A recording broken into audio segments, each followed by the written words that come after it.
Letters on strike. He's on 3. 11.1 for the current rate. Sylvie is again well up and right into the block hole. And Joseph, having no other choice but to just come down heavily on it, he plays it back up the track for Mesmin to field. Yes, that was well played by Joseph, is it? That was well played. What I can see now is that Joseph is looking to hit the ball nice and straight, and the pair is very, very aggressive with the ball. He's bowling, good delivery, right up in the block hole. But on this occasion, Joseph with his head slightly in the air, looking to hit it somewhere over long off, I would suppose, just squeezing under his bat. And he goes, so the Leatherback losing the first wicket with what many people consider a very unlucky number 13. They've lost their first wicket for 13, but a very good delivery there from Mesmin, who has the propensity to keep it right there looking for the Yorkers. Yes, and Mesmin, who was looking to attack the stump, and every delivery that he's bowled so far has ripped the benefits of good, nice, straight bowling. And it has paid dividends for him and the VIEUX South team.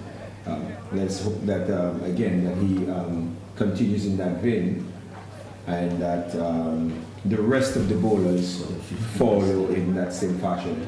Again, BABONNEAU Leatherbacks, they've been running very, very aggressively between the wickets, showing a lot of energy.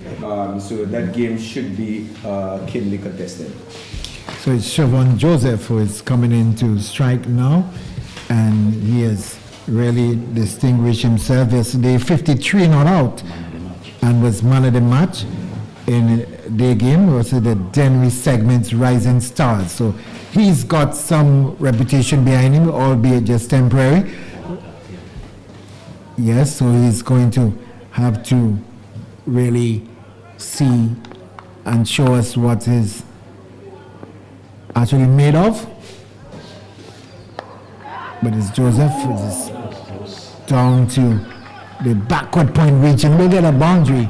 So he's off the mark immediately, and the BABONNEAU Leatherbacks moving up to 17 for 1. So a partial psychological victory for the VIEUX South team, who would have wanted to get a wicket early in this game, having won the toss and deciding to field. But just seeing Joseph, who's in splendid form, half century in the first game of the competition for the Leatherbacks. He's in and looking to continue getting some runs in this competition. 17 for 1, that one outside the off stump, and doesn't make any contact as Mesmin continues to look for more wickets. Been a decent spell from him so far, just conceding one boundary that we saw in the previous delivery. 5 balls delivered so far, 1 for 6. This delivery is again pitched up. It's worked on the onside. The bowler Mesmin trying to come across, can't pick it up. Mid-on comes in. The over comes to an end, and we've had 2 overs completed. The BABONNEAU Leatherback sent in by VIEUX South, 18 for 1. Both batsmen on 5. The partnership 5 and extras 5. So lots of 5s on the board. The current rate 9.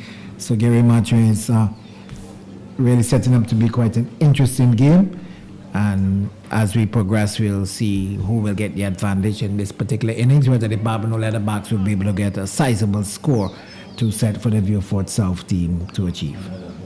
Yes, Mr. O'Brien, as you can see, Siobhan Joseph, that is, who was the man of the match yesterday, is already showing some very, very good batsmanship from the 2 shots that he's played. He's gotten the 4 off the first ball, boundary of the first ball, and gotten off strike. So there's, I could see how he had gotten to 53 off of 26 balls yesterday. So he's already showing some very good batsmanship in the few balls that he's faced. Hopefully he stays there for the BABONNEAU Leatherbacks and put something on the board that his bowlers could bowl to. Yes, he is shaping up rather well. It looks very confident at the wicket. A lot of, details come out of your body language, and Siobhan Joseph definitely showing that. Would be confident from his knock. Somebody's seen a new bowler coming in, and that's Deshaun Rampal, and this one is stuck from the inner portion of the bat down to the mid-on fielder. They go through for an easy single, and Joseph moving up to 6 and bringing Thomas back into strike. So Thomas has faced 3 balls so far for his 5 runs, and Joseph has had 4, and he's got 6 on the board already. But it's Thomas, a right-hander, waiting for this one. Is coming down the track, hitting it way over the mid-wicket region. Will it go all the way? The umpire is given the maximum signal now. So it's gone all the way. A lovely shot by Thomas, charging the bowler, Rampal, and off the middle of the bat, getting that one, going the full distance, and the BABONNEAU Leatherbacks showing that they're in for business. Yes, and just looking at from yesterday's match in terms of the BABONNEAU Leatherbacks batting lineup, Caleb Thomas batted at 5 yesterday, and now he's up the order opening. So I think BABONNEAU Leatherbacks is taking initiative from yesterday and seeing how they could get better productivity from their batting lineup. There was another one that was a wonderful shot by Caleb Thomas, that is. And so far, these two has looked very, very dangerous. Yes, both batsmen showing positive intent and did make use of the feet, and for a moment they didn't actually notice that it had gone such a distance, because one of the fielders had to climb the steps that's linking to the smaller scoreboard here at the Darren Simon Cricket Ground, close to one of the players' dugouts, and had to make his way over into the ground section to retrieve that ball.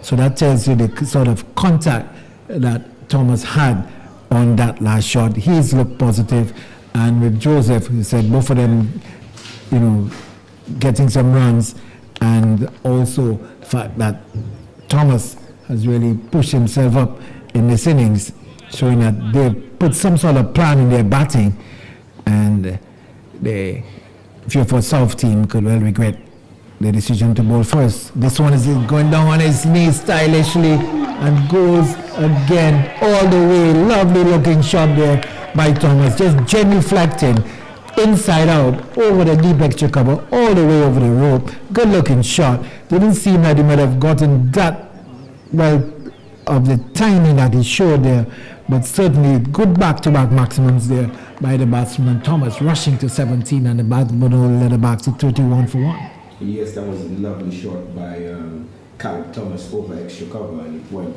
very, very far.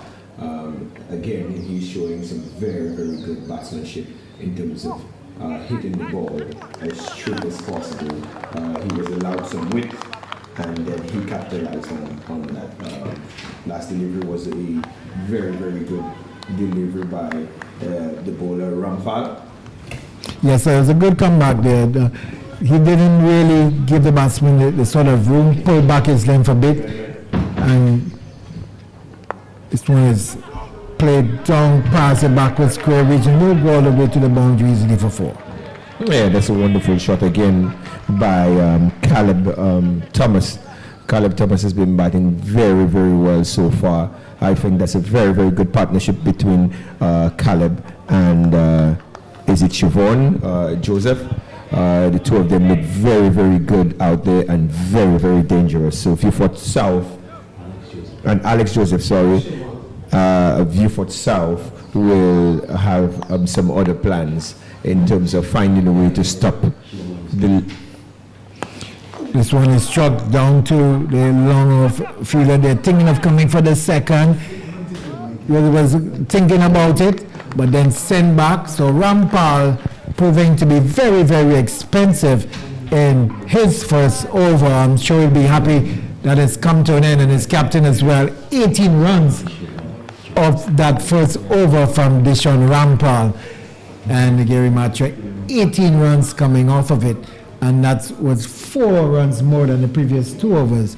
So that definitely was the sort of over that the Babonneau Leatherbacks would have been looking for. Yes, I'm certainly sure that is not what the Vieux South captain would, with his, which is Hafiz Ali, would be looking for from his bowler.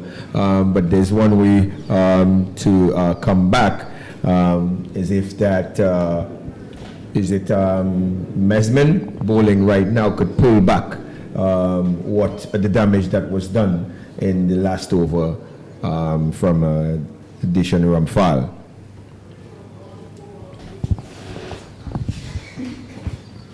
So Mesmin will continue from the northern end. It's passing the umpire now, and this delivery is well pitched up, and it's a big swing.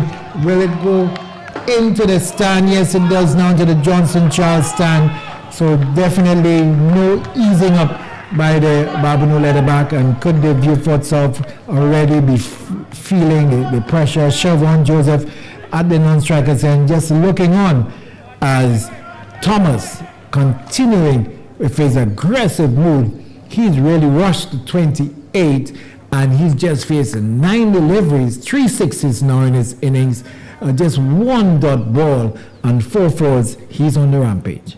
Yes, Caleb Joseph Thomas looks very, very dangerous at the moment, and he's been hitting those balls to every part of the ground in his short inning of 28 from 10 balls.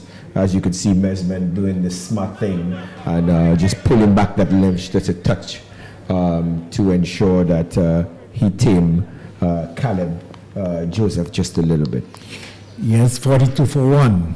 Mesman with his third delivery of his second over. This one is played down to the short third man region. The fielder doesn't get across quickly enough. A bit of a four shot. Seems they've been looking to turn it on the onside. The signal coming out from the umpire, and it's going all the way to the boundary. We're just looking to work it on the onside of the outer portion of the bat. The fielder running across from the fine leg region didn't have enough time to get across.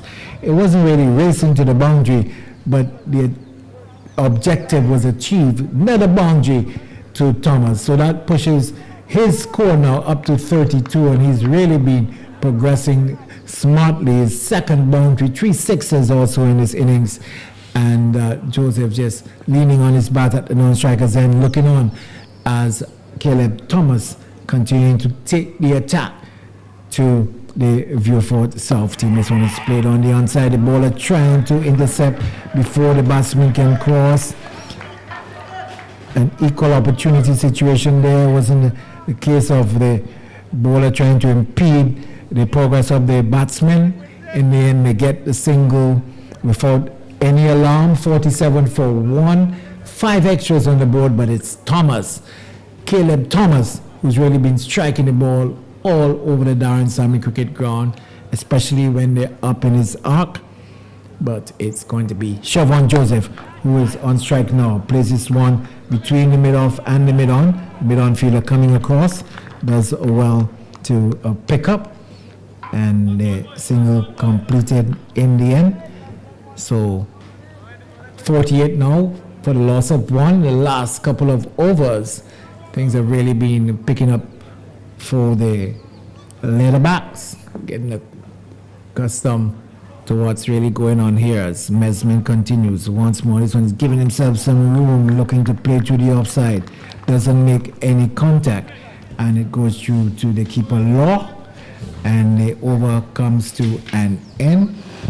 So that is it for over number 4. 48 for 1, and the Babonneau Leatherbacks certainly going at a good rate so far, Gary Matchett. Their run rate currently sitting pretty at 12. Oh yes, the Babonneau Leatherbacks have been the 2 batters, which is Caleb Thomas and Siobhan Joseph has been, the 2 batsmen have been batting very, very well indeed, and hence getting the team to a very, very good start.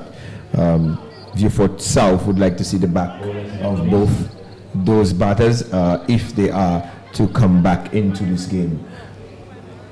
Yes, definitely. They will have to really pull things back a bit, in fact a lot. The Vieux Fort, so if they're having won the toss and deciding they're going to field first, the BABONNEAU Leatherbacks sitting pretty at this point in time, 48-1, but as we've seen in the previous game, the tide can change rather easily. 48-1, the BABONNEAU Leatherbacks. It's Joseph who's on 7. He's going to take a strike. And Shelton Rose's first delivery of his second over, played into the offside. They get a single. And once more, Thomas is coming in to strike.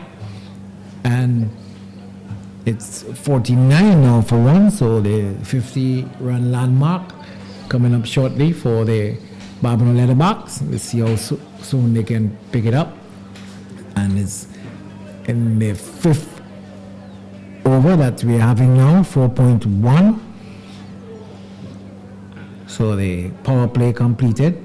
And you can see the field much more spread out.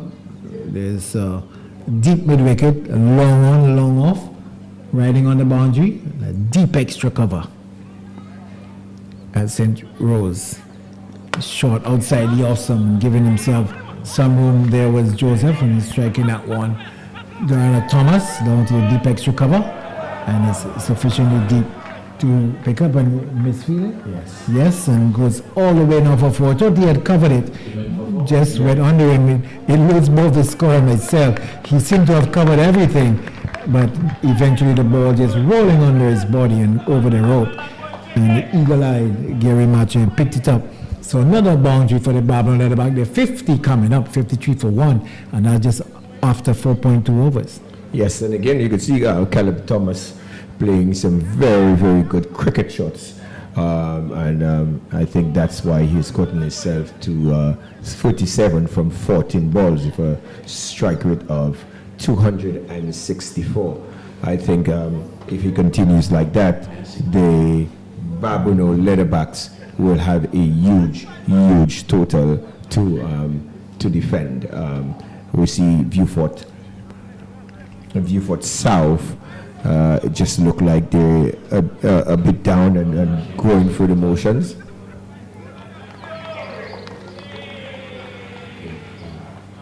We don't know what's happening there. The umpires consulted at square leg. Then we saw the umpire signal to the pavilion, or not know, to the scorers or whatever.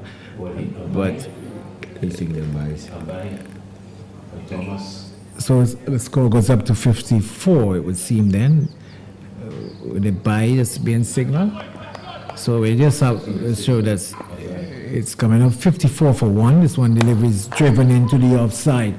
Again, the man from mid-off, long off having to come in. One bounce returning, but the batsmen they are quickly through for the second run. So good understanding between these two, Thomas and Joseph. And they're looking to keep the scoreboard going. 56 for the loss of 1, and this partnership being dominated, a partnership of 43 in quick time, dominated by Caleb Thomas, who is on 37, and Siobhan Joseph with 10 from 7 deliveries.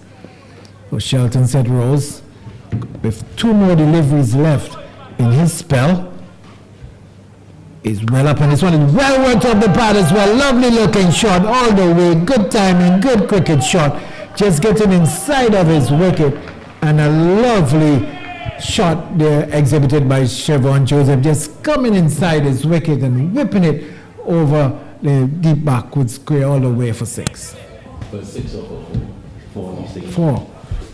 Yes, that was a lovely shot by Siobhan Joseph, just keeping the scoreboard ticking and playing very, very well. Wow. This is incredible. That was an easy 6. That's an easy 6 from any angle.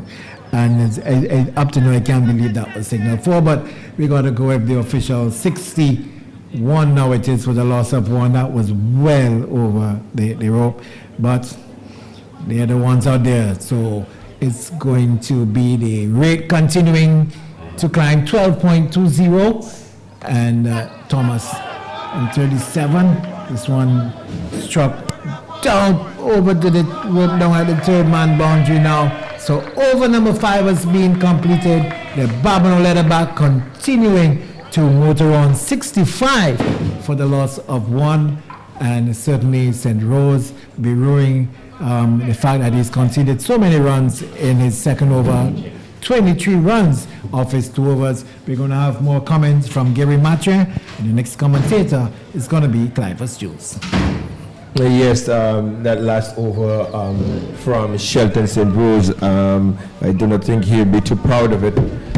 But again, it is wonderful batting from the BABONNEAU pair. I think they're showing some very, very good batsmanship.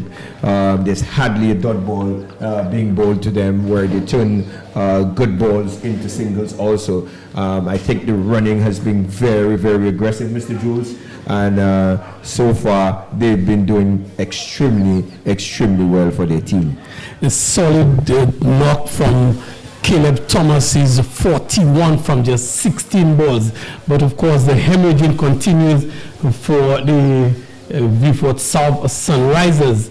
And this not as poor bowling as it is good batsmanship from the BABONNEAU Leatherbacks pair of Siobhan Joseph, and he's continuing from a very good knock yesterday in the first game when he got a half century.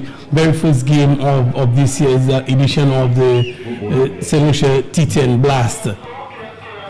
And we will see Ali, Captain Ali takes the ball, and of course Joseph continues. The run fest is continuing. Gary Matre. Joseph just picks up this one from Captain Ali and deposits it over the long on boundary. Well, yes, like you said earlier, the hemorrhaging continues from Siobhan Joseph. Again, he's been batting very well. It looks like he's batting from yesterday. Ali comes in again, and Siobhan Joseph picks this one up and should be taken on the boundary. It's taken right inside of the boundary. Very well judged catch as well. A little bit of elevation, but not enough distance here for Siobhan Joseph. Yes, I think Siobhan just went under that ball just a little bit too much, but I think that was a wonderful catch taken by David Book from VIEUX South, taking it right on the boundary. I think it was well judged and well taken. But that's a wonderful start from the BABONNEAU Leatherbacks. Wonderful batting from Siobhan Joseph again, and giving his team a wonderful start and putting his team in a very, very comfortable position. But Caleb Thomas, he's still out there. He's on 41. Caleb Thomas, 41 from 16. He's hit 4 fours and 3 sixes, and he faces up to Ali now, and he's giving the charge out to the cover region. This one is going to the boundary. That's 4 runs. Excellent shot from Caleb Thomas. Yes, wonderful shot from Caleb Thomas. You could see the use of the feet.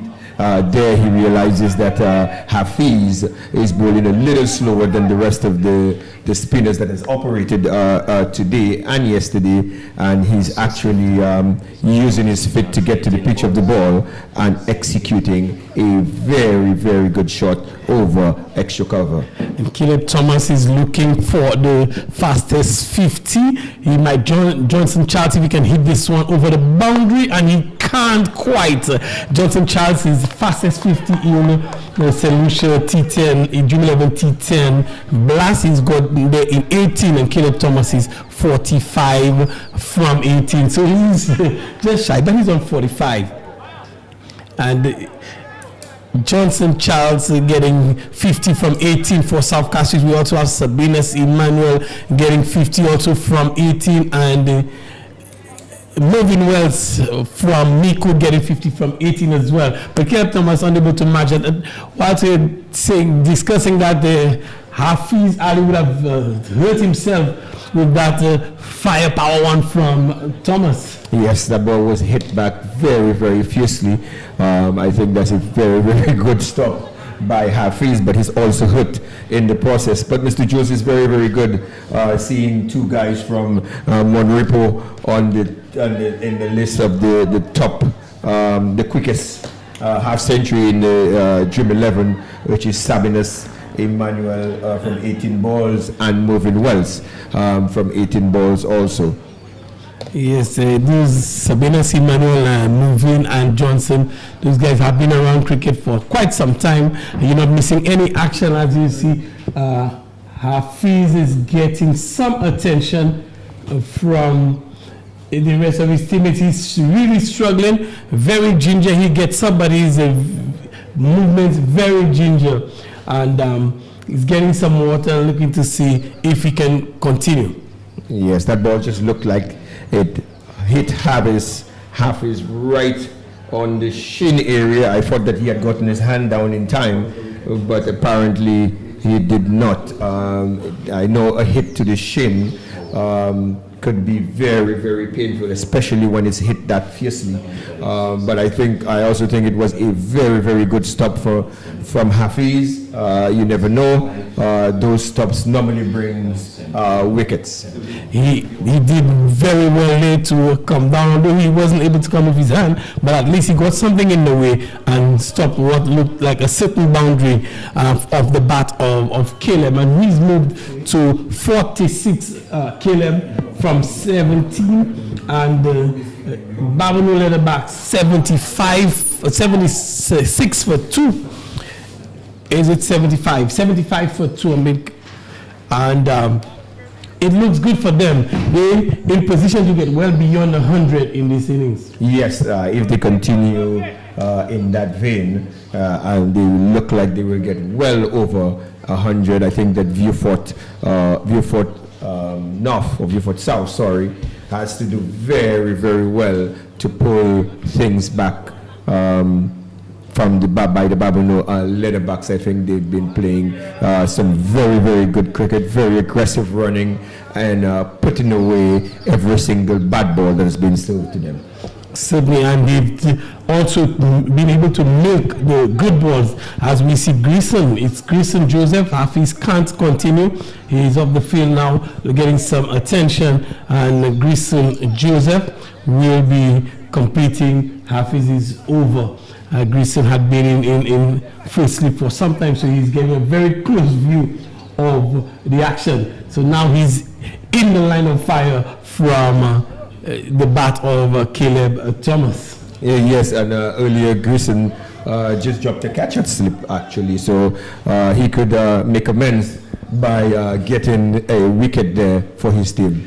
And he's done exactly that. Greason getting a little bit of movement away from Caleb Thomas. Caleb Thomas gave him the charge, and a very, very, very easy stumping by Jalen Chandler, who is the wicket keeper. So Greason is in on the action. He dropped the catch, but he has made amends there. Yes, first delivery. I do not think that the batter, which is Caleb Thomas, gave himself a chance to even look at what Greason was even offering. He just went down the wicket and missed. I think that Greason is bowling some leg spin. That is, he looks like, and earlier that we said that the spinners are actually getting some spin off the wicket if they bowl a little slower than they are right now. And Greason served up a nice slow one. He got some spin away from Thomas, who was giving him the charge. And Thomas is replaced by Stephen Abraham. Leatherbacks losing their third wicket. Stephen Abraham comes in, but the scoring rate is very, very healthy at the minute for the BABONNEAU Leatherbacks. Yes, currently it's at 13. And like we said, the Vieux South has to bowl quite a few good overs to actually bring that scoring rate down, or that run rate down, and that will not happen by those bad balls that are being offered currently. But again, the BABONNEAU Leatherbacks have been batting very, very well. And this time Greason just straying on the pads of Abraham, the new batsman, is able to help himself to the backward square for 2. And good running again.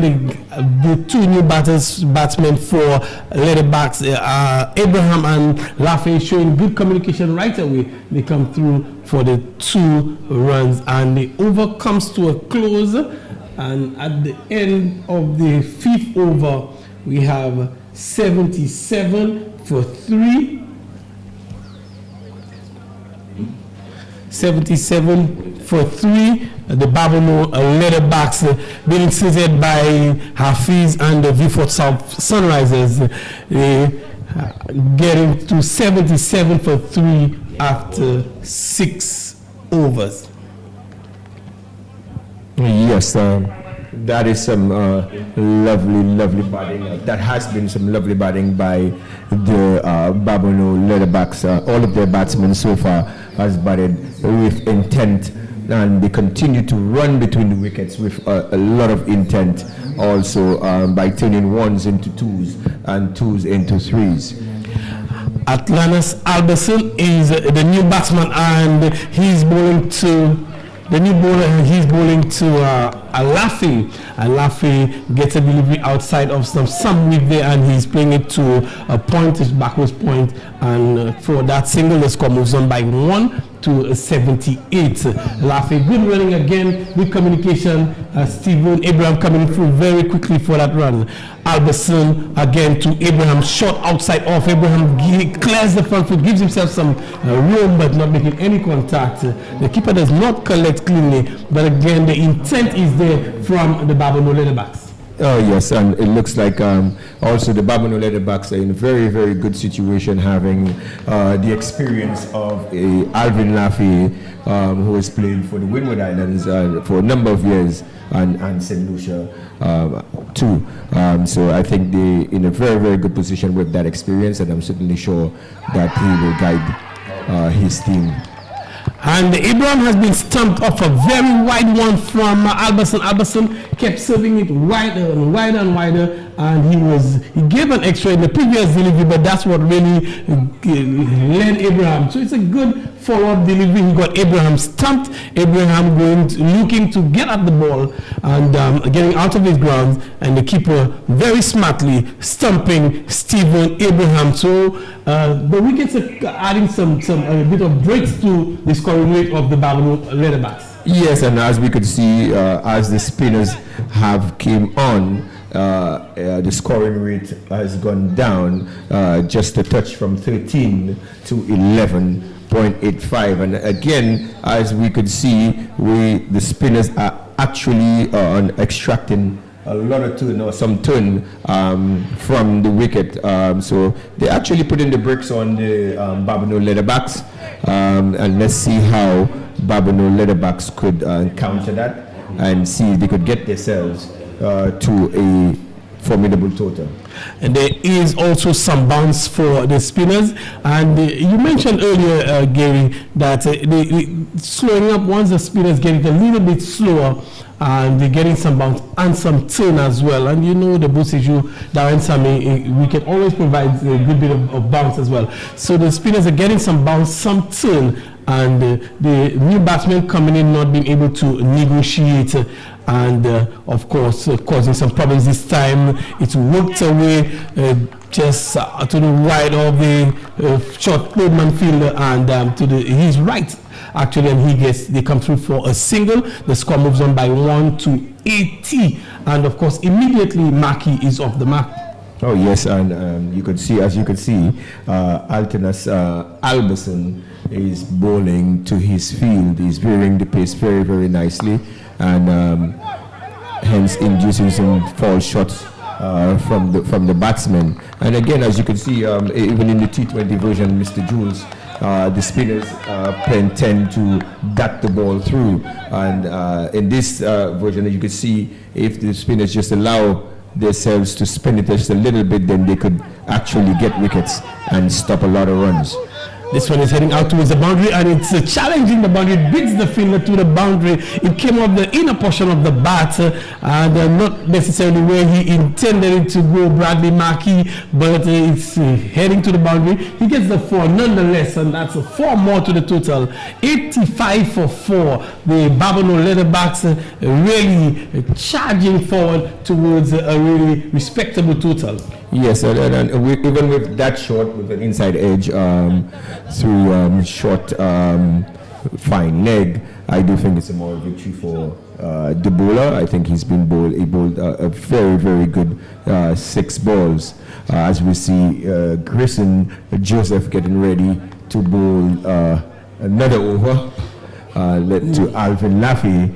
Let us see how that pans out in terms of he executed his leg spinners properly. Grissom came on and completed the over for halfies, and he really immediately got success. So he's rewarded with a full over of his own. Grissom has taken 1 wicket so far for 2. This one he gives some flight. It's flighted on the line of leg stump, but just outside leg stump. Alvin Laffey looking to get under it, not making any contact, and he hits him on the leg. And slow, he's unable to get a timing from Grissom. Grissom is giving him some real air here at dance, and this one is shot outside of an Alvin Laffey. He's playing it through point. He comes through for 1. The second one is easy on. The fielder comes around, picks up, and they come through for 2. I think with some more aggressive running, they could have picked up a 3rd run there rather easily. Yes, I think that's the first time since they've been batting that I've seen some poor running from the BABONNEAU Leatherbacks. As you can see, Mr. Jules, the slower the bowlers bowl, it looks like the more difficult it is to put away.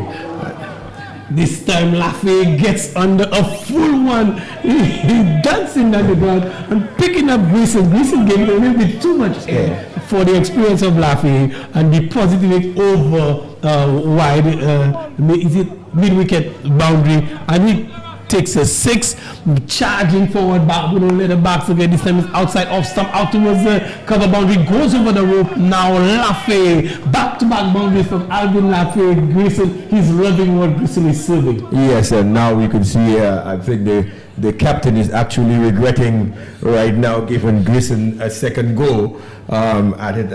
If you were in the captain's place, Mr. Juice, would you have bowled Grissom another over? Probably will, because he experienced some success again. This one shot outside of stump, out towards the cover again. The fielder has some work to do. He does it very well, not before Laffey comes through for 2. I'm thinking Laffey and the batsmen can put some more pressure on the fielding team and steal a 3rd run if they do. Oh yes, especially I've seen that those poor throws that are coming back in from the boundary. I do think the batsmen from the BABONNEAU Leatherbacks could put a lot more pressure on the fielders in the field. And again, some pressure added this time around, and they get through successfully, and that brings up the 100 for the Leatherbacks. That's the first 100 in this year's edition of the Dream 11 T10 St. Lucia Blast. Of course, Alvin Laffey has moved to 18, and Grissom, he really suffering at the hands of Alvin Laffey in this over. Yes, I thought Grissom served up some very, very poor deliveries, and Alvin Laffey taking advantage of those poor deliveries. I do think that VIEUX South have some decisions to make in terms of who they bowl for the remainder of the innings. Some 12 balls to go, and I'm not sure who will take it at this time with these batsmen being in the nick that they are right now. Alvin Laffey and Bradley Markey really showing, continuing from where Caleb Thomas and Siobhan Joseph left off. Alvin Laffey has moved very quickly to 18 from 8 balls, and it's Albertson to continue. He's fired this one in. He's not giving it air anymore. He's fired this one in, down the leg side, and the keeper did well to get something behind this one. Yes, I do think that was a good stop by the wicket keeper. He moved well down the leg side, and just we could see Albertson again just varying the pace and making it a little more difficult for the batsman to predict. He is mixing it up very well. Is Albertson, and this time Markey just pushes this one down towards the short 3rd, comes through for the single. But Albertson is mixing it up. He may get the line wrong off and on occasionally, but of course he's really mixing it up nicely for his captain. Yes, that is a lovely shot, but there's a man out there on the boundary. He drops it. Oh, he spills it over the rope. The umpires are asking the question, but that should have been taken, Gil. Yes, that went straight down to the man on the sweeper, sweeping on the boundary on the offside. Straight to him. It went through the hand, hit the chest, and went over the ropes for 6. he didn't have to move a muscle as Albertson again this time. Laffey backs away and plays this one out towards an extra cover, short extra cover where he finds Gleason Joseph, who does the fielding not before Laffey comes through for 1. He moves on to 25. The score is 110 as Albertson comes in again, balls to Mackey. This time Mackey is working this one square of the wicket and they come through for 1. The second one is on. The throw is not an accurate throw and they come through in the end easily for 2 runs. Yes, again, now we're seeing the BABONNEAU Leatherbacks keep showing, putting some more impetus in on their running. Their running as being very, very good between the wickets. Mackey gets an educated edge just past the keeper. He played this one very, very late and just off the keeper's glove, a very late cut there for him and comes through for 1. Yes, and then you could see that Alvin Laffey, since he's come in, he's kept his foot on the gas and has picked up from where Caleb Thomas and Siobhan Joseph left off. So far he's on 25 from 10 balls with a strike rate of 250. And Mr. Jones, that's what you're actually looking for from your batsman. That is what you're looking for. That's the kind of innings you're looking for from your batsman coming in, especially when you've gotten such a fantastic start from your top order. So BABONNEAU Leatherbacks really got it right today, and you can see very aggressive between the wickets. They're running hard. On a few occasions they missed it, but they're running hard and they really put in the pressure on the Vieux South Sunrisers. And who's it going to be to get the final 6 balls of the innings? Yes, that's number 9, and that's David Burke from Vieux North, who's going to bowl his very first over and the most challenging over of the game. And he looks like, if the field that is being placed, he looks like he's an off spinner. The keeper is getting the helmet to come up to the stumps, and he's look like he's going to bowl David Burke. He's going to bowl his first over, which is the last over of the inning. Burke will bowl to Mackey, shot outside off stump, and he gets a chance and he's in spilled at point and a wild throw given as well. So what should have been a wicket now is 2 runs.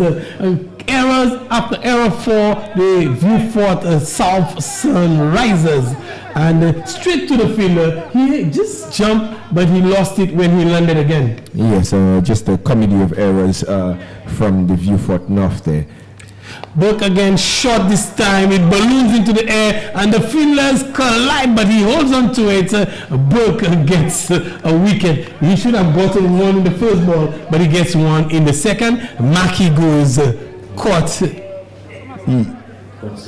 Yes, a catch taken by the very energetic Shelton St. Rose, who's taken a very good catch. And again, as we see the bowler, David Burke, bowling his first over of the game, he has picked up a wicket, and he looks like in his first 2 balls that he is actually containing the BABONNEAU Leatherbacks. He certainly looks good, although he dropped it short. But the length, again, we spoke of that length earlier on in the first game, that heavy length. It's a big shot outside there, and the batsman looking to take it on, to hit it into the onside, and only succeeded in ballooning into the air as Burke comes in again outside of stump. He's challenging that wide length as well. So a good strategy from Burke, and he is keeping the batsmen quiet. Laffey cannot make any contact. Burke comes in again to Laffey. Laffey gets inside the line and looking for that square leg region, not making any contact. He stepped inside the line. Laffey trying to access the onside. Yes, and you could see that David Burke is slowing it up and he's getting some turn. And that's a huge hit from Alvin Laffey, going over the dip mid wicket boundary for 6 to carry the total to 121 for 5, and Alvin Laffey 31 from 13 balls. What a cameo from Laffey, and Burke still has 1 ball to go. So Laffey has an opportunity to get himself to 37. Slower Lafay hitting flat out towards mid-wicket. He comes through for one. He's thinking of the second. It's on. He's coming in. The throw is not a good throw. And Lafay comes through for the second very, very comfortably. And Lafay completes his 33rd run. And the BABONNEAU Leatherbacks completing on 123 for 5 in 10 overs. A very, very respectable total, Gary Mafra. Yes, a very, very respectable total. And you look at if the Vieux South are to chase this total, they have to start going from the very first ball that they're going to face when their turn comes. And you could see again with the Vieux not fielding, the throwing has been very, very dismal. It has not been accurate at all, and hence the BABONNEAU Leatherbacks has been taking advantage of their fielding and the lapses in the field right throughout the inning. BABONNEAU Leatherbacks sitting pretty after the first half of this game. 10 overs done and dusted, 123 for 5. And we can just take you quickly through BABONNEAU Leatherbacks batting. And we had Caleb Thomas. He hit the ball to all parts. He was very aggressive. He getting 48 from 19 with 4 fours and 3 6s. Alex Joseph, the captain, he went very early for 3 ball by Quint Mesbin, and Quint Mesbin really showed that brought on the Yorkers from early. 3 from 6 balls. Alex Joseph, Siobhan Joseph joined Caleb Thomas, and the two really had a great partnership. Siobhan getting 19 from 10 balls with 2 fours and a 6. Alvin Laffey, for me, a really, really good innings, control innings from Alvin Laffey, 33 from 14 with 1, 4 and 3 maximums. Stephen Abraham got 2 from 4 balls. Bradley Mackey got 11 from 8 balls with 1, 4. And Devon Eugene, he was supposed to come in, but that was it for the innings. So, good, respectable innings for the BABONNEAU Leatherbacks. Oh yes, they were very, very respectable innings. As you can see, most of the BABONNEAU batters have a score rate or a strike rate of above 150, which is very, very good. And like we said earlier, that is what you were looking for from your batsmen. Although, like I said earlier, I felt that Caleb Joseph and Caleb Thomas, and Siobhan Joseph showed some very, very good batsmanship and was playing the ball with a very, very straight bat. I thought it was very, very good batting from them, and as a result, they've gotten to their team to a very, very challenging total. A little bit of look at the bowling for the Vieux South Sunrisers. Shelton St. Rose, he started very well, but in the comeback or second over, he was really placed under the pump. Quint Mesbin, Shelton St. Rose, 2 overs, none for 24. Quint Mesbin, 2 overs, 1 for 19, and he was the one who got these Yorkers in early and got the wicket over Alex Joseph. Rampal got 1 over for 18. He was really taken. Hafiz Ali bowled 4 balls for 1 for 10. Grayson Joseph, 1.2 overs, 1 for 18. And Grayson Joseph got those 2 extra balls, and once he came back, he was really taken to the cleaners by the BABONNEAU batsmen. Burke, he bowled really, really good last over, if you ask me. Yes, that was a very, very good over by Burke in the last over. He was actually making Alvin Laffey hit the ball as opposed to providing pace on the ball to make it easier for the BABONNEAU Leatherbacks batsmen. We have Donald Albert out there. Let's see who he has with him. So we'll go on field to Donald Albert to see who he has with him. Yes, I'm here with 2 of the batters from the Leatherbacks team, the BABONNEAU Leatherbacks, Caleb Thomas and Alvin Laffey. Caleb Thomas got 48 from 18 balls and Alvin got 31 from 14 balls. Very good batting. Caleb How do you rate that knock for you? Well, to me, that's a great knock because batting out there, at first it was kind of hard, but then when I got settled, it became easier. Yeah. Alvin, the captain asked for you to come in with your experience in the match. You had to come out there and perform there today. Well, with this start we got earlier on with our opening batsman and Chauvin coming at 1 down, I feel like that was a platform set and then I had to capitalize on it as a senior player. Okay, Caleb, you all have the highest score in the tournament so far, 124 runs to defend. Will you all approach that going into the next half of the game? Well, that's a very comfortable score. 124. Yeah, BABONNEAU for sure. I know the boys, we can bowl and defend that score. Alvin, it's a long time coming. How much more of that are you going to produce for us in the tournament? Well, hopefully, a lot of people calling me a veteran, but I'm not, because I'm still seeing the ball well and I'm playing it properly. Let me wish you all the best, the BABONNEAU Leatherbacks, all the best in the next part of the next half of the innings, and do go out there and enjoy the rest of the game. Okay, thanks. All right, prospective man of the match players there, Alvin Lafay and Caleb Thomas, both scoring.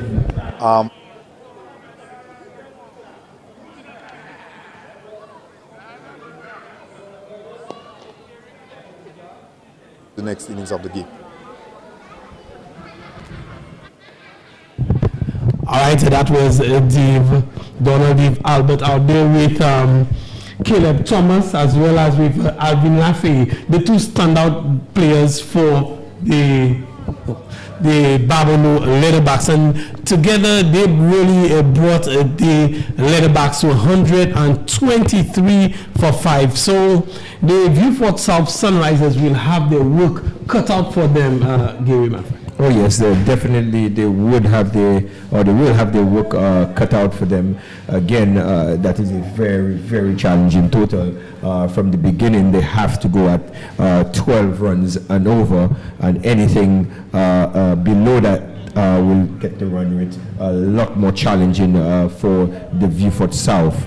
I do think that for them to even get to that total, that they have to bat very well and keep wickets in hand to give them a chance to at least launch in the last five overs. And without wickets in hand, we know how tough that could be. We take a short break and we come back to witness the chase of the BABONNEAU Leatherbacks 123 for 5 by the Vieux South Sunrisers.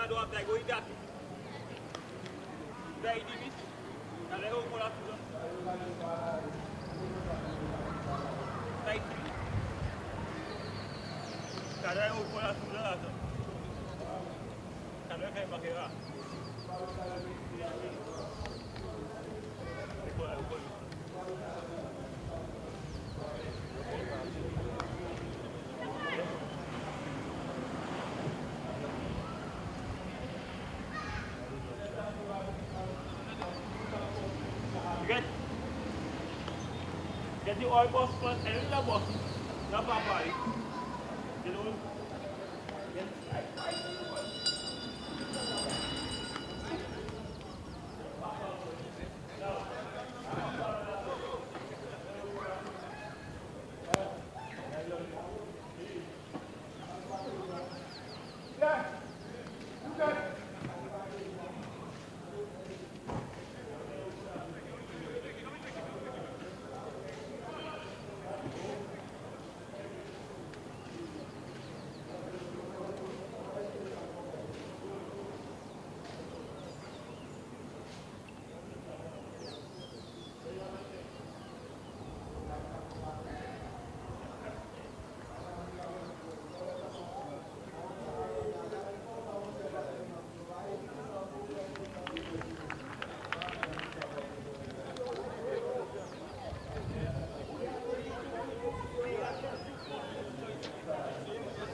welcome you back to the Darren Sammy Cricket Ground, where we're going to see the response of the Vieux South team to the BABONNEAU Leatherback, 123 for 5, and what an innings it was. An innings dominated by a lovely knock of 46 by Caleb Thomas, and he had great support from Alvin Lafay, the veteran of sorts, 33 not out in his knock, and good support from Servon Joseph, who got 21.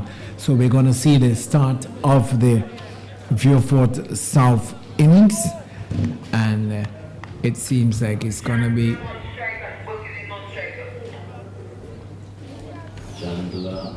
Chandler is going to take it up. Jalen Chandler and Burke, who are going to start for the Vieux South. So we're going to see what's going up there now. So it's Chandler. This one is off the pad. It goes down to the short fine leg region, so they're off and running with an extra. The signal not coming, now coming. So the umpire's a bit slow with the signals here today. So 1 run on the board, and Chandler just looking to come inside of his wicket, the ball taking a pad and running down for a leg by. We say good afternoon once more, Gary Matre. So after the swashbuckling start by the Leatherbacks, we see a very tame start so far from the Vieux South team, although just one delivery bowled. So it's going to be Burke who comes in to strike right now. And to the deliveries, one wide delivery and call wide as well, outside the off stump. And again, it's taken by the keeper and just the extra. So we're going to see what sort of response going to get from the Vieux North team. This delivery is pitched up off the outer edge down to third man. The fielder coming around rather quickly. Javon Charles sends a return in, but not before the batsman can pick up a single. So the boundaries not coming so far in this innings. Yet the keeper looking around, Stephen Abraham, ensuring that all is in place. The delivery is short and it's played back up the track, and the bowler in his follow-through fields, like Alex Joseph, the captain. This one is played back up the track. 3 without loss. If you for service one again, we'd have to wait. They thought of a single but didn't go through. The fielder coming across quickly again. Javon Charles sending the return in, but the ball just going to his right. No chance of a run there. So Joseph makes his way back to his mark. Operating from the southern end here, the Darren Sammy Cricket Ground, 3 without loss. If you have what South, this one is played down to, and they'll get the single rather easily. And one more to the score, pushing the total now up to 4 without loss.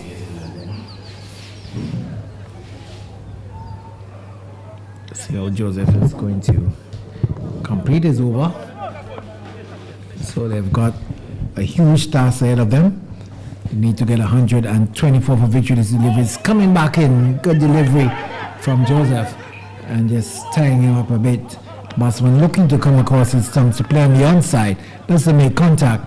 The first over is completed. 4 without loss. Gary Matre, 124 their target for victory, with the BABONNEAU Leatherbacks getting to 122 for 5 when they batted being sent in by Vieux South. Yes, Mr. O'Brien. So far, the Vieux South has started a bit slow, chasing this mammoth total by the BABONNEAU Leatherbacks. So far, the current rate that they would need in order to get over the line would be 12.3 runs and over, and so far they've started below that, as we see Jalen Chandler and David Book opening the batting for the Vieux South, and then you would like to see that the captain Hafiz Ali for sure would have liked a much better start from them. Let's see how this over goes for the Vieux South. Yes, Sanjay is going to take it up. This one is short, looking to pull, gets it over the keeper, past the head of Abraham. The man at the straight third man can get around quickly enough. So the first boundary being realized here for the Vieux South team, it was short. It had some pace in it, and maybe just beat the batsman for pace, but maybe it did provide well for him as Sanjay Hill dug that one in. The batsman just coming around, looking to pull. That was Burke, and over the keeper's head, and very straight for the actual Vieux South team to pick up their first boundary. Yes, the very tall and lanky Sanjay Hill. It looks like he has a bit of pace. Very, very good shot by David Burke through extra cover, pulling that one for extra cover for 4. Yes, so Burke, maybe not getting the timing, maybe a bit high on the bat, but he found the gap, and it was sufficient for him. So on that occasion, the bowler Hill just not having the right length, and luckily for him, the batsman was very positive indeed, and Burke picked up a boundary. He's on 10.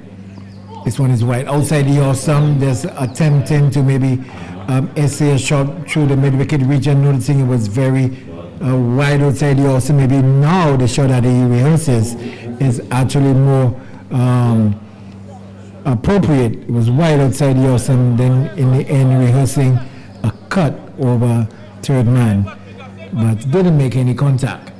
And if you're for South Sunrisers, they are looking for that target. This one is well pitched up, and again he'll get a boundary. Just looking to dig that one, a bit unfortunate for the bowler. It was well up in the block hole between bat and pad, but the batsman was able to get sufficient bat onto it, Chanda, and picked up another boundary. So a bit of misfortune there for the bowler here on that occasion, pitching right up but conceding another boundary. Yes, there was an inside edge by David Book at this point. Everything that Vieux South gets, they will surely take.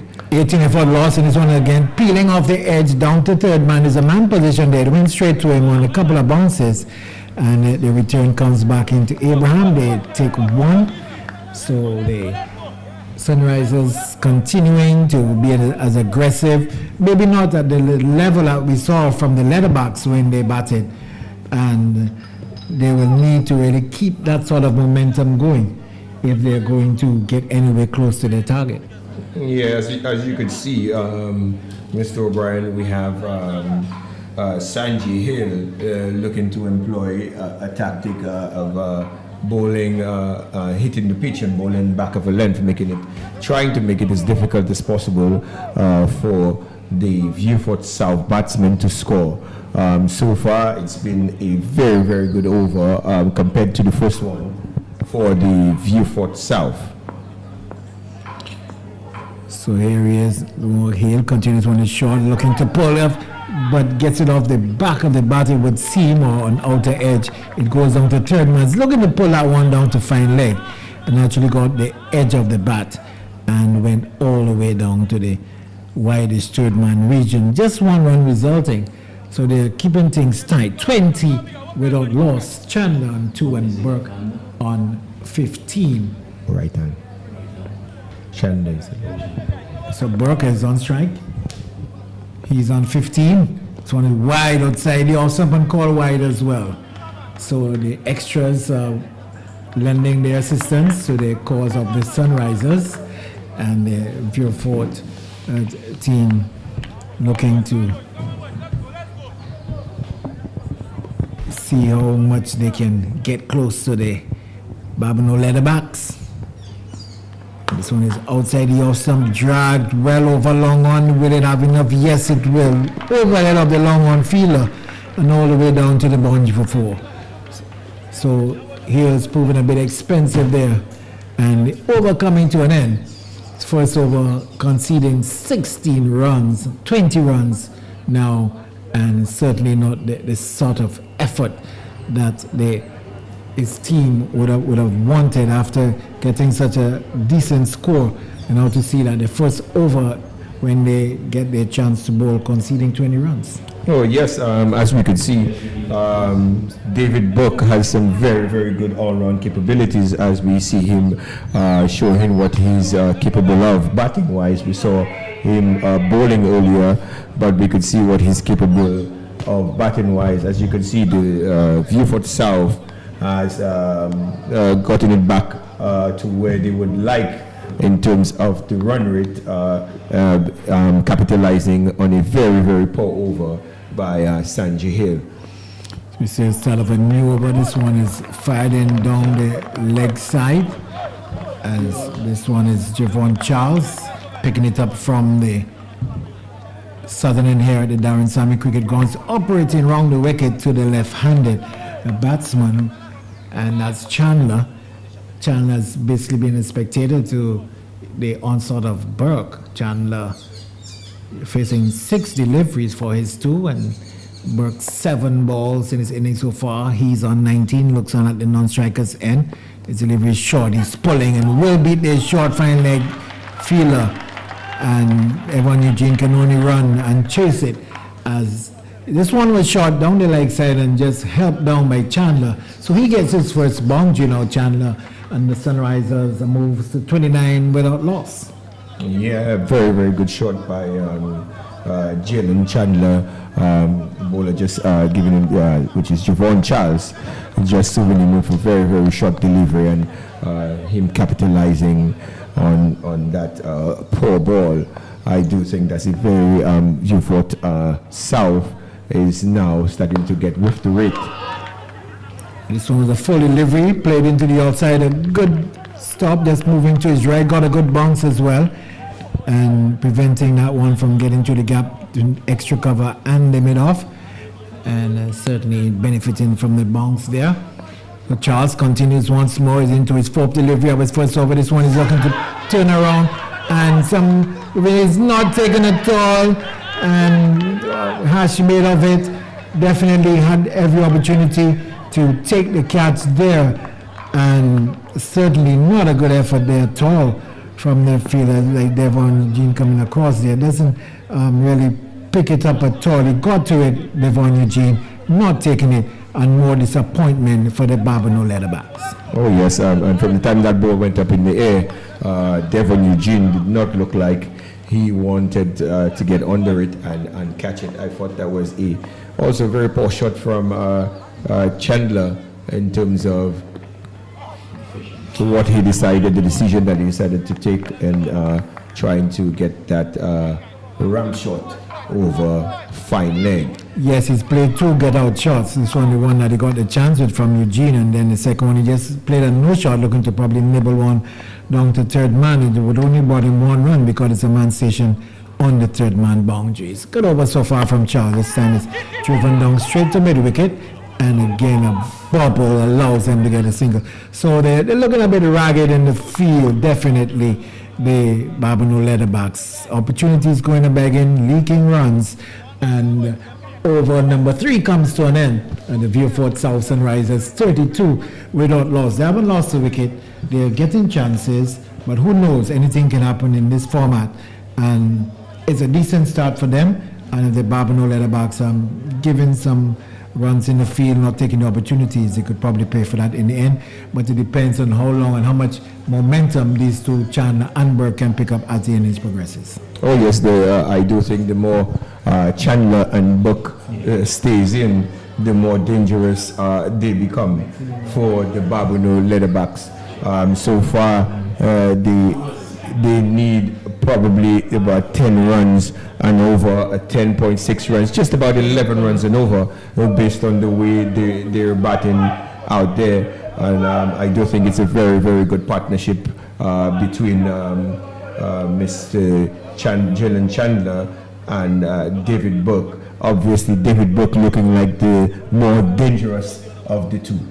Yes, and we've seen that the captain, Thomas, rather Joseph, is just using his ball as one of his spells initially, and he's now going to bring on the man who we would have seen really lending some support in the top, the swashbuckling innings of 46. He's now given the opportunity with the ball, and he's going to be bowling to the left-handed Chandler, who is on 9. Burke is on 19 at the non-strikers and 32 without loss after 3 overs. So here is Thomas. This one is played uppishly into the offside, a nothing shot, caught this time. So first ball from Thomas, bringing some results in this game. So they're losing the first wicket. Chandler with a nothing shot at all, just offering a simple catch to the short extra cover fielder, and he's offering an easy catch to Alex Joseph of the bowling of Thomas. He's gone for 9. He faced 12 balls, struggled a bit, and VIEUX for South Sunrisers losing the first wicket, the score on 32. Oh, yes, that was a nothing shot again from Jalen Chandler, and I actually think that's very, very good for VIEUX for South, because he looks like the lesser batter of the two. I do think VIEUX will profit from a more dangerous batter. Hopefully, Deshaun Rampal can provide that for the VIEUX for South. It'll be interesting to see whether it does, because they would definitely need it, because it's no mean task to getting the target of 124 set by the BABONNEAU Leatherbacks. So they've really got to get a partnership going, and very soon as well.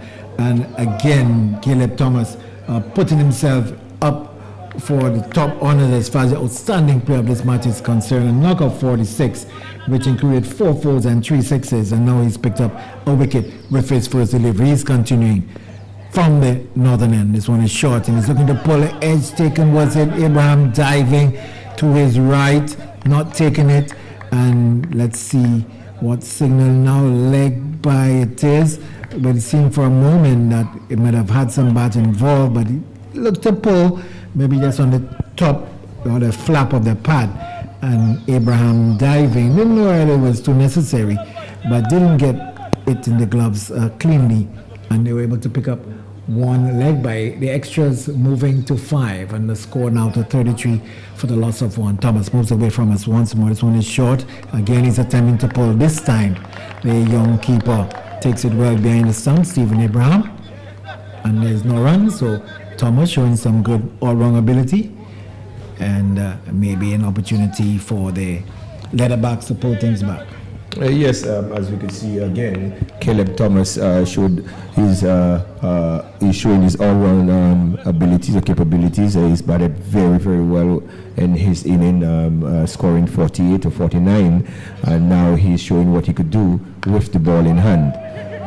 Well, it's on the edge, and they come to quickly for a single. Good call in there, I would have thought, by the non-striker, Burke. Just coming down on that one on the edge, and Rampal calling him through quickly, and they got the very impressive run, I thought. Really forced him to come for the single. And in this game, Gary Matre, all these runs count. Oh yes, every single run count, especially when you're chasing a target of 124. I do think, as you see, Caleb Thomas is employing, that's a wonderful shot by Deshaun Rampal, by hitting this ball nice and straight back over the bowler's head for 4. Yes, it was well up to him and did get in a good position. Just hit it on the up, and maybe almost not too much on the up. They had to scoop it up a bit, almost like half volley length, and it was well placed just over the head of the bowler as he followed through, and they made on and they made off. Had no chance of coming across and cutting it off. 38 now on the board for the loss of 1. This delivery is wide outside the off-stump and call wide as well. Rampal just trying to give a swish at that one outside the off-stump. Maybe a bit of balance there in his stance. because it wasn't really the orthodox shot through the offside. Looked like he could have been even aiming to be swinging it to leg based on the length and the shot that was played. So Thomas has to bowl one more. This one is short, and this time he's on the back foot, doesn't get it on the meat of the bat, comes off the bottom portion, it goes into the air, balloons over the extra cover position, but they will pick up 2 runs, and I'm sure they'll be happy with that, as over number 4 comes to an end. It's 41 for 1, Rampal on 6 and Burke on 20, and could this be the sort of start they wanted? 4 overs completed, 41 for 1. Is that sufficient at this stage, Gary Matre? Oh yes, that's sufficient at this stage. It's 10 point. The current rate is at 10.25. I do think that they're actually sticking with the rate. It looks like Deshaun Rampal means business. He's 6 from 3 balls so far. Partnering very, very well with David Book, who's 20 from 9 balls. And you'd like to think if Vieux South has to get anywhere close to 124, then this 2 has to stay there. Well, they're opting for Chevron Joseph now from the southern end. So the pattern continues. No bowlers bowled their full quarter on the trot. So we're having the 5th bowler being employed, and Chevron Joseph, who we mentioned, got a nice half century yesterday. Looking to come and see if he can lend some support to the ball in this match today. As Burke, who's on 20, waits for him, and this one is one well pitched up. And he's coming forward, plays it into the outside, and again the fielder just coming across to shadow, and it's Devon Eugene, who hasn't had the best of days in the field. He comes across a bit wrong-footed, and in the end, very easy single completed for the Vieux South Sunrisers. Deshaun Rampal comes in the strike. Burke moves up to 21. The partnership a bit slow, 10, and they've still got 82 runs to score. So it's really got to be a time for a move on by the Sunrisers. As Joseph is down the leg side, wide call. Bit of a challenge for Stephen Abraham to take behind the stump, but nonetheless the ball doesn't elude him sufficiently to allow the batsman to go for an extra, which now stands at 7 and still 81 to win. So Joseph in his first over conceding 2 runs so far. Outside the off stump again, looking a wild shot, no balance, and it's true to Abraham behind the stump. So Gary Matre, the Leatherbacks, looking to at this point in time coming close into the first half of the innings, really putting the pressure on, as we see the bowler in one more, Joseph. This one is hit down to the deep mid-wicket region, won't get the fielder, who knocks it down just as it bounces in front of him. They'll get one more. It's moving up to 44 for 1. Burke will be on strike. He's really trying his best, but has been slowed down a bit. He's 21 of 10 balls. He's been joined by Rampal, who is on 7 from 5. Burke on strike.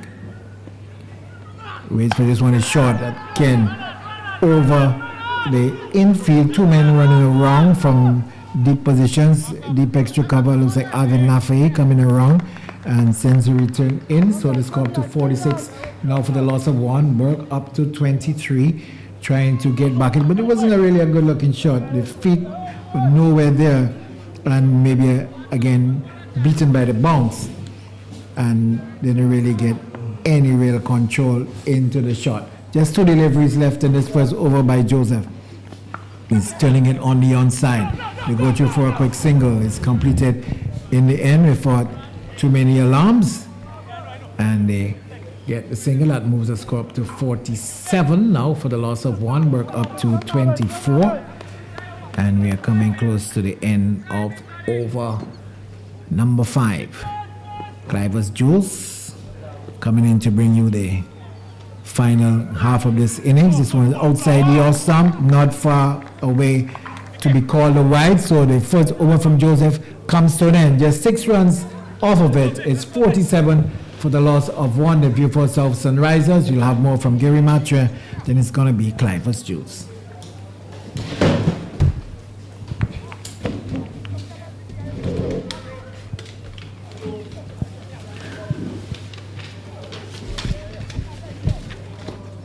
Yes, welcome back, Mr. Jules. As we could see, some very, very good all-round capabilities from the BABONNEAU Leatherbacks players in Caleb Thomas and Siobhan Joseph coming in with their bowling at this stage.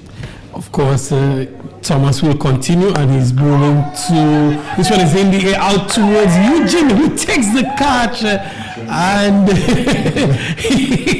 he was shaking on the head, but he settled himself nicely and completed a good catch, and both goes a quarter at long on by Eugene of the bowling of Thomas. And Thomas is now, he did it with the bat and now he's doing it with the ball, Gary. Yes, and that's what we just spoke of a while ago.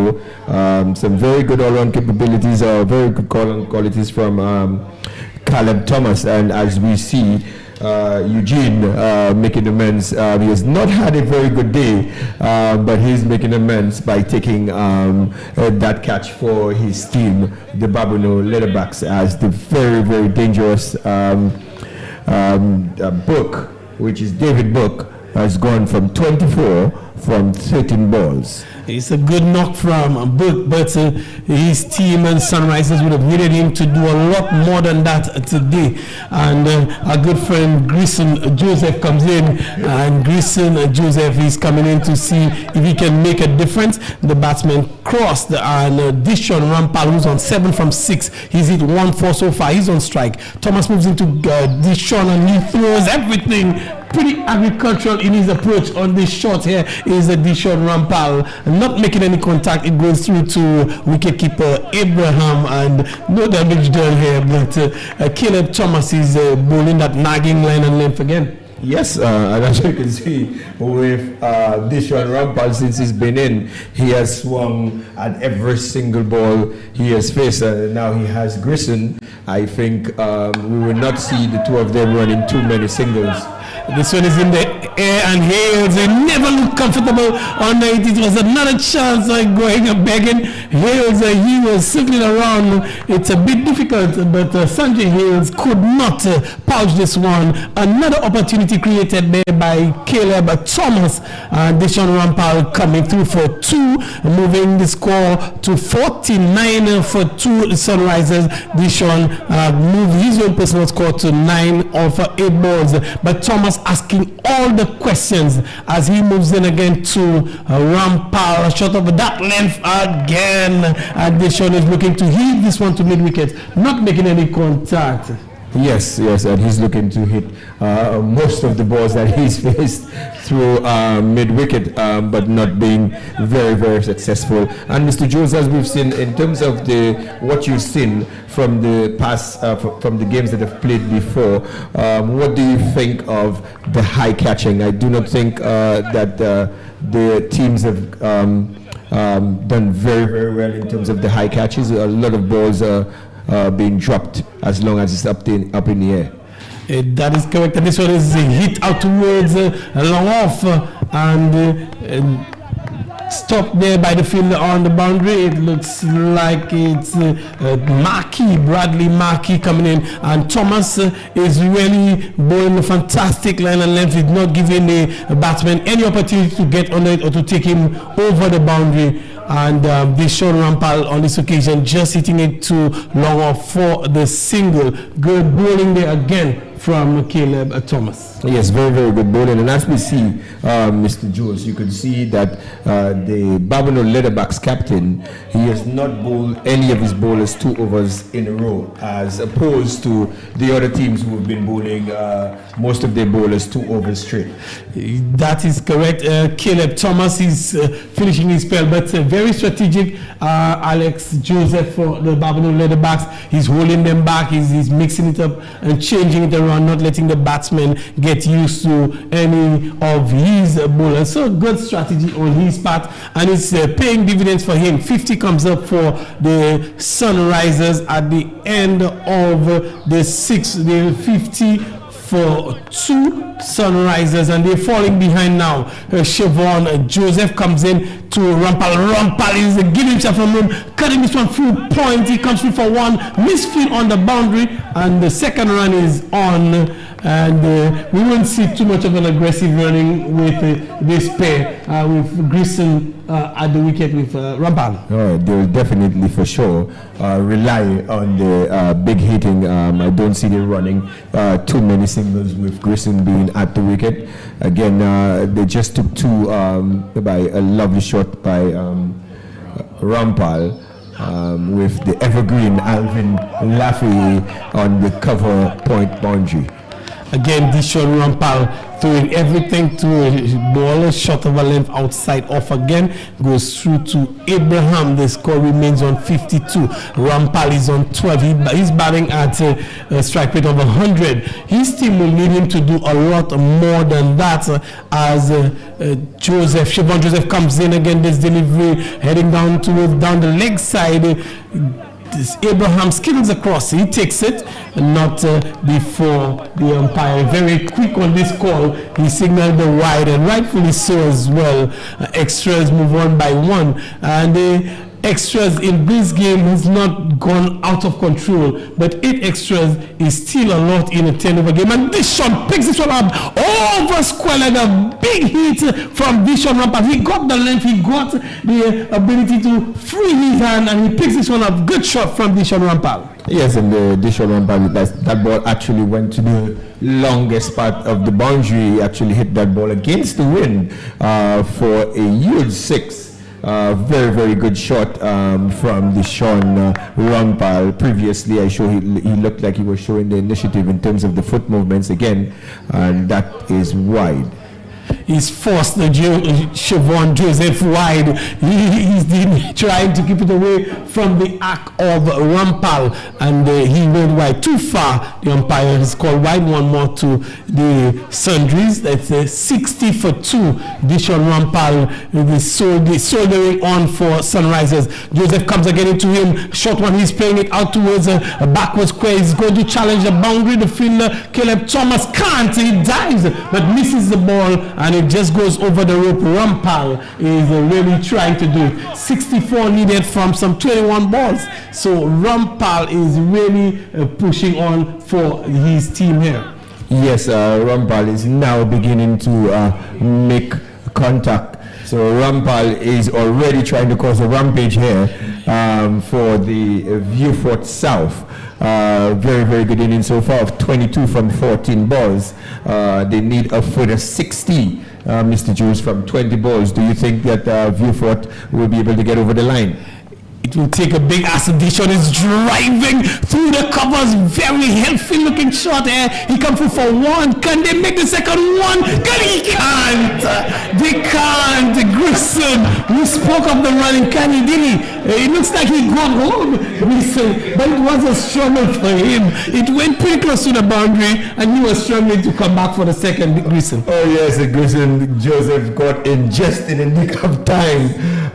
Very, very poor throw from the evergreen Alvin Laffey. I thought he did very, very well in terms of getting around to stop that ball or prevent that ball from getting to the boundary for 4. And again, Joseph comes into Rampal, who throws everything, and he's on appeal there.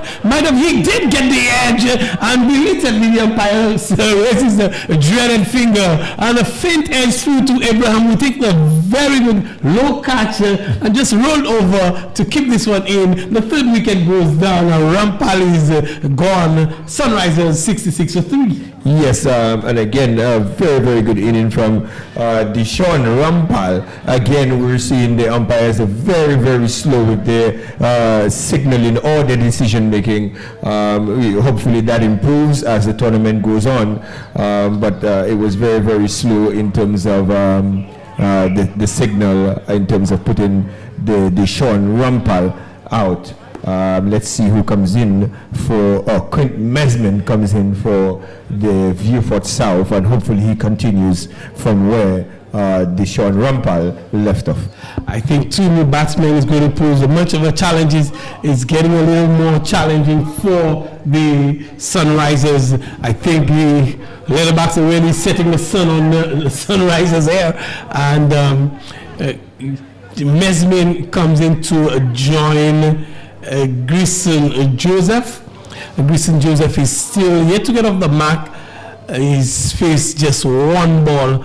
And essentially you have 2 new batsmen at the crease, and Javon Charles will continue from the northern end here, the commentary booth end at the Darren Samuel cricket grounds there. Javon Charles will look to do better. He's bowled a good first over. His second one moves into ball to Grison, and Grison is hitting powerfully out toward mid-wicket. Alvin Lafay just comes off the boundary, and he's under no pressure because he does not believe that Grison will challenge for a second. No, definitely not. But just to commend Grison, since he's been in there, I think this has been his 7th single he's run with Deshaun Rumpel. Deshaun Rumpel ran about 2 or 3 twos with Grison, so he's done very, very well with the running thus far. And this time he takes a pretty long single, and he brings Quint Mesmin on a strike.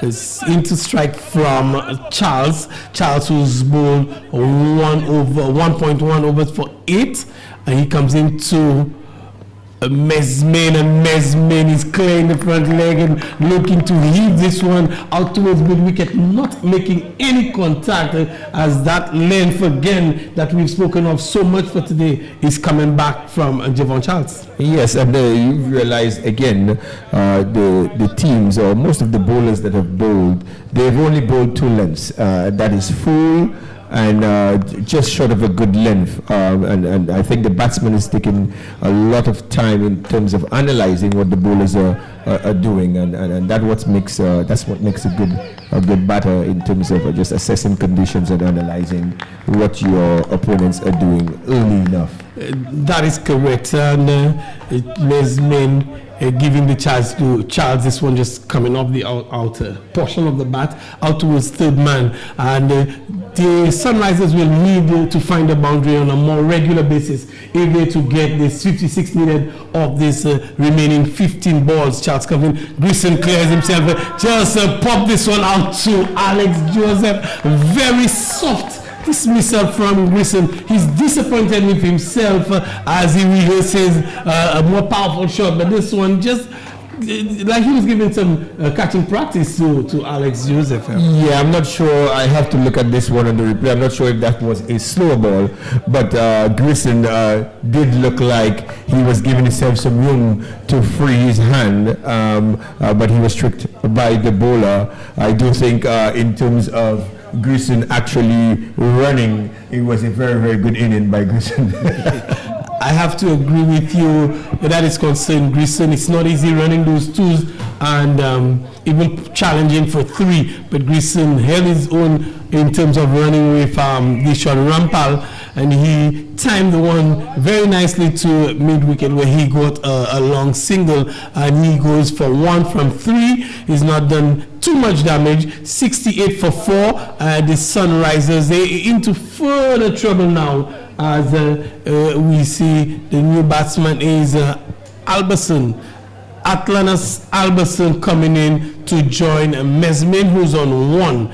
Alberson will be on a strike to Charles, who moves in to Alberson now. A full delivery that cuts Alberson in half, and he has no idea where this one went through, but he rehearses a much straighter shot, which would have been a better shot to play to that particular delivery. Yes, well, what we've seen, most of the batsmen rehearse the right shots after the ball has been bowled, and you'd like to think at needing 56 from 13 balls, it would take a Herculean effort from any one of those batters in order to get their team over the line. And Charles into Alberson. Alberson plays this one into the cover region. The fielder comes off the boundary. to field. They come field for one, and that's all they will be. Albertson is already on the ground. He had the rollers on, and I think he was able to turn, and only one. So the score at the end of 8 overs, 69 for 4. The Sunrisers looking to get a further 55. It looks highly improbable at this stage. Oh yes, very, very improbable. You're looking at the Sunrisers needing, or the Viewfort South, sorry, yes, needing 27 runs and over in order to get over the line. And again, like I said, for that to happen, it will take a Herculean effort from both batsmen for that to even happen. And if it does happen, it would make for a very, very exciting finish. Very exciting finish indeed. If we were to see that, and we're seeing the return of Devon Eugene. His first over was excellent, 1 for 4. He coming into Albertson, slower delivery, challenging that line again, wide outside of stump, and Albertson cannot make any contact. The umpire thinks that it's within the stipulated space away from the wicket, and he gets a dot ball. So 55 needed from 11 balls. It looks even more insurmountable. Oh yes, and Devon Eugene must be on a high from taking that catch at long off, and a very, very good delivery from him, and that last delivery, a very, very good Yorker. And you see the Albertson is swinging at everything to make sure that he at least tries to get his team closer to the target. He's trying everything. Try as you may. Eugene is having other ideas as he moves in to Albertson again, and Albertson is just able to play this one back down the track. He is not getting the timing that he's looking for, and I think it's a case of Albertson trying to hit the ball too hard, Gary Maffra, and not succeeding in getting anywhere into the gap or the power that he's looking for.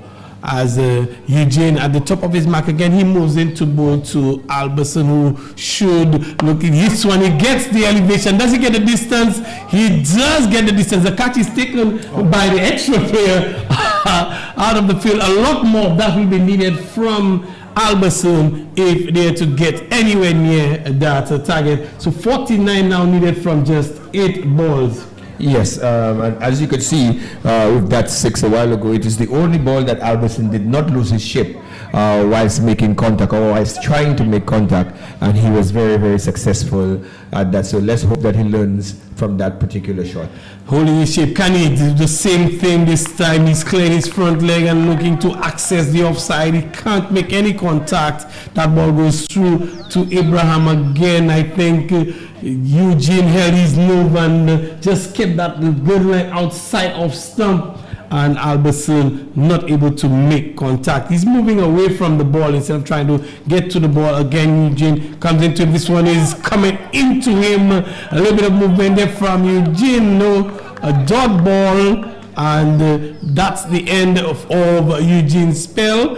It's 2 overs, no wickets, no middle, 10 runs. Very excellent returns from Eugene in the context of this game. Oh yes, very, very good bowling from Eugene. 2 overs for 10 runs, 5 runs and over. I do think that his captain would be very, very happy with his work today and his efforts in the field. He generally took a catch and he opened the bowling and finishing with figures of 2 for 10. I think is a wonderful effort on the day for Devon Eugene. We have a new bowler bowling right now. Gittins, Anselm Gittins. Number 34, Anselm Gittins, and we see again bowler bowling the last over. New bowler coming, that's the first over. But the captain, Joseph, has a lot of options because he has many bowlers who's not quite completed. So he has many options, and he opted for Anselm Gittins. 49 runs is Anselm Gittins can serve of almost anything, and even if he gets it for 6 sixes, he's still well in. So Anselm Gittins with a 49 to defend in the final 6 balls. Any bowler will be happy with that kind of of equation. Oh yes, he should not be bowling under any sort of pressure right now. And there you could see this one was just wide, and they're coming back for a second. 2 runs and 2 would not be enough. Not even boundaries would be enough. They would need more than that. So mathematically, it's still possible, but it is very, very slim chances for the Sunrisers as Gittins moves in and is given the charge. This one is in the air towards Eugene. Eugene just waves at this one as it goes over the rope for a 6. Mesmin getting in on the act as well, hitting his first 6. Yes, I do think that's very, very good and very, very brave from the captain to give it to Ansel Gittins. I think he's, it's good to get him into the tournament. Maybe he has not bowled at all in the tournament, so it's good to get him into the tournament for when you would need him. At least he's already bowled and he's already gotten into the tournament. Giving him a feel of how it is. No pressure in this occasion, but he bowls his second delivery, adding to the extras column. He comes in again to bowl to Mesmin, who's playing this one out towards long off, and coming through for a pretty slow run. I thought he wanted to stay to take the strike. He wanted to stay to face the last 3. A little bit of batting practice for them, because it's chances of getting them 39 from those last 3 legal deliveries is almost impossible. And Alberson gets this one out towards a mid-wicket. It looks like Hale's coming off the boundary to field 1 more to the total. 85 for 4 for the Sunrisers. I think it's done and dusted here, Gary Maff. Yes, and that last ball was right in the slot. I do see why Mesmin did not want to run that previous single, because had he been on strike, that probably would have been a couple more 6s. And he's showing it right there, just taking this one way over the boundary for a 6. Gittins really getting some stick in the last over. He has a breathing space for that. 92 on the board, 1 ball to go. With 1 legal delivery. If he bowls a wide, there may be a chance. And this time he drags this one from outside off out towards mid-wicket and come through for 1. He's disappointed. Mesmin, he got some 17 from 7. Good knock from him, but not enough on this occasion. And the Sunrisers, they set here at Darren Sammy very early. Yes, the sun is set for the Sunrisers at the Darren Sammy cricket ground. Quentin Mesmin looks very, very disappointed. Maybe he thought that he should have come in a little bit earlier to challenge the total that the BABONNEAU Leatherbacks had set. I think it was a very good hitting by him. That's Mesmin. He did very, very well in terms of at least trying to get his team close to 100 and at least working on that run rate. They were right there with the scoring almost all throughout until maybe the 4th, 5th over. After the first over, they got 4. They were 25 after the second, well ahead of where the Leatherbacks were in at that same time. 32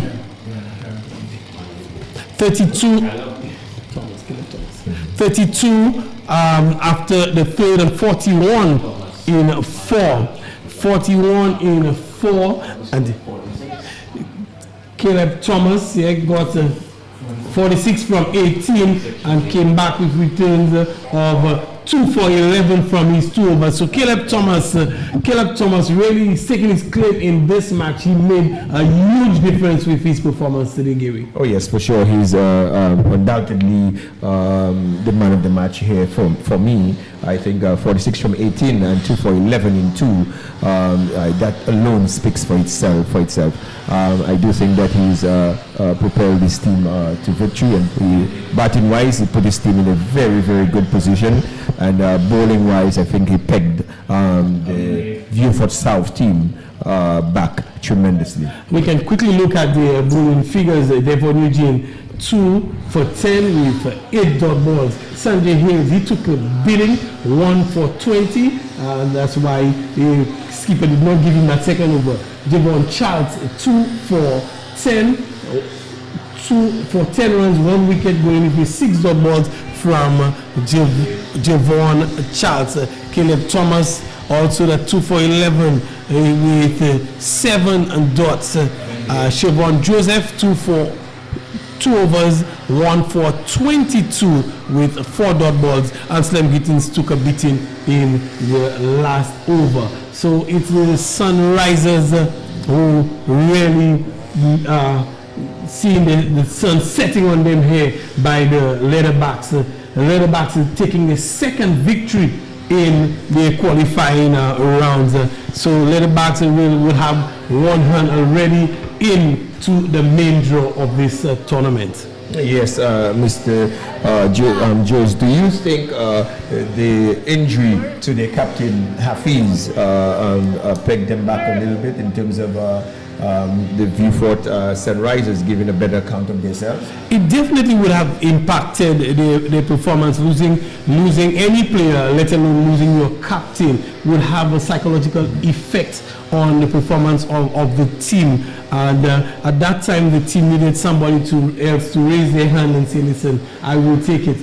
And you see, Quint Mesmain might have been that person, but he was disappointed that he didn't get enough of an opportunity to get in a little earlier, Mesmain. But we saw that Book and Rampal both raised their hands, but it was not enough for them. They needed somebody to carry on, and neither Book nor Rampal were able to carry on to get them a little closer to that total. Yes, and just looking at the way the pitch is played in terms of them even getting the spinners getting a little spin off the wicket, and with Hafiz Ali only bowling 4 overs and picking up a wicket, maybe who knows the amount of damage he could have done if he was able to bowl his full quota of 12 balls. Certainly, but we have Donald Dave Albert out in the field, and I'm sure he'll be with the 2 captains for the end of March presentation there. So we'll go on field to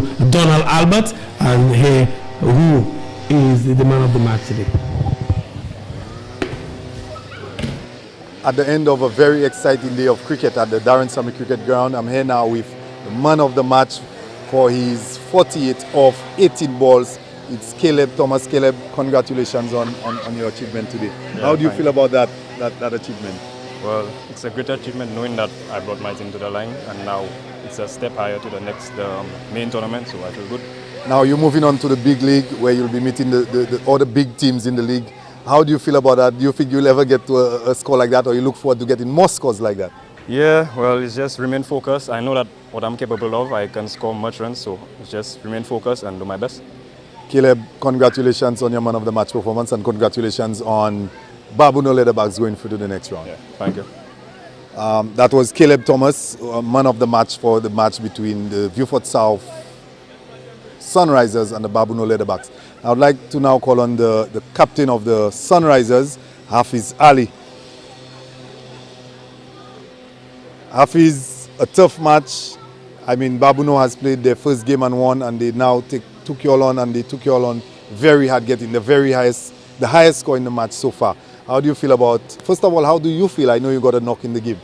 Yeah, well, quite a bit swollen right now, but that's part of the game. You do get these injuries, so. You have a very important game tomorrow, which you must win, but I think BABONNEAU has already qualified. But how much would that boost you all in going to the next tournament, having to play that game? Well, first of all, we have to look out for the positives. Like today, there we probably had the second highest score in the tournament, so that is a good positive part for us. Tomorrow, we just have to play good cricket. I mean, like you said, BABONNEAU has already made it to the bigger stage, so tomorrow we just come in and we play positive cricket and try and boost our confidence in the next tournaments coming up. Hafiz, what really let you all down? I think I could attribute the letdown today to giving away maybe about 20 runs in the field, just poor fielding all round there today. Yeah, it was poor fielding. I think we probably let almost like probably 28 runs in the field just for drop catches, misfielding. Yeah, so that is things we have to work on coming up, in future tournaments. We have to get our fielding on par. Yeah. Hafiz, all the best in your game for tomorrow and have a safe trip down to Viewfort. All right, thanks, man. That was the coach, the captain of the Viewfort Sunrisers, Hafiz Ali, who had a bit of a knock there today, but he'll be on tomorrow. I'd like to now call on the coach of the BABONNEAU Leatherbacks team, who is already here with me. Coach, how does it feel to have won 2 out of your 2 games and qualified for the bigger stage of the tournament? First of all, I think I feel very elated at BABONNEAU. We could come here and show our talent, because BABONNEAU has a lot of talented players, and over the years we've not really shown our talent, and in the last 2 games we showed that. BABONNEAU now has the highest total in the tournament. That's 125, which you all scored today. What was said to the batters? Because I realized that the batters have been very, very good for BABONNEAU. What's going on with your batters? Well, yesterday after we assessed the game, we spoke. I changed the batting lineup a little more, and we had Caleb. So basically we just told him go out there, play his game, don't put any value on his wicket, because this is what T10 asked for. So he went there, did a good job, and the team won. We saw the experience of Alvin Lafay later down in the innings. How appreciated or how important is that man there to that team in the middle order? Well, in everything you need a balance, and we have a lot of young fellas on the team, and Alvin is there to just nurture the talent that we have with his age, his experience, being an ex-Windward Islands player. So he comes in and he reads the game very well. So I'm very happy to have Alvin Lafay on my team. Okay, now your final question. You're going on to the big league. How will you all go on to prepare? When is your first game? What are you all going up against there in the big league as the tournament goes to the next year, next week? Well, our first game is on Wednesday. We'll be playing here. Our plan is to bowl a little better and capitalize on the chances. We've not taken all our catches, so we're working on that. It's something in progress, and hopefully we can match the big guys. Let me say congratulations to the BABONNEAU Leatherbacks, and a job well done. Continue doing what you all are doing. Thank you very much, sir. This is our day 2 of the Dream 11 T10 St. Lucia Blast. We have gone through 4 matches, and we've seen 1 qualifier so far in the tournament going through to the next stage. That's the BABONNEAU Leatherbacks. Tomorrow we have 2 other exciting games, one which has not much of a bearing on the tournament moving forward, because we've seen BABONNEAU qualifying, but we have an all-important match between the Viewfort North team and the Deriso Invictus tomorrow, which would definitely determine which team would move on to the next stage of the tournament. So out on the ground on the Darren Sammy cricket ground, we'd like to say thanks for joining us for the Dream 11 T10 St. Lucia Blast.